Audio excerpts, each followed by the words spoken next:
దక్షిణ బంగాళాఖాతం మధ్య ప్రాంతంలో అల్పపీడనం ఏర్పడింది. ఇది పశ్చిమ వాయువ్య దిశగా పయనించి మరింత బలపడుతూ తమిళనాడు వైపు కదులుతోంది. దీని ప్రభావంతో రాగల 3 రోజుల పాటు దక్షిణ కోస్తాంధ్రలో 1-2 చోట్ల భారీగా, ఉత్తర కోస్తాలో కొన్ని చోట్ల వర్షాలు పడే అవకాశం ఉందని అధికారులు తెలిపారు. 17-18 తేదీల్లో తిరుపతి, నెల్లూరు, అన్నమయ్య, చిత్తూరు జిల్లాలకు వర్షాలు పడే అవకాశం ఉందన్నారు. 18న ఉత్తర కోస్తా, దక్షిణ కోస్తాకు కూడా భారీ వర్ష సూచన ఉందని హెచ్చరించారు.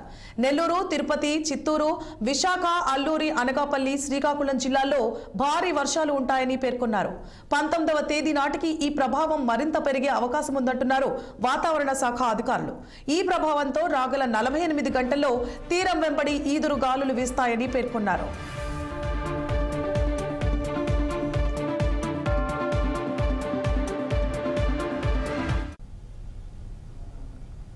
జగిత్యాల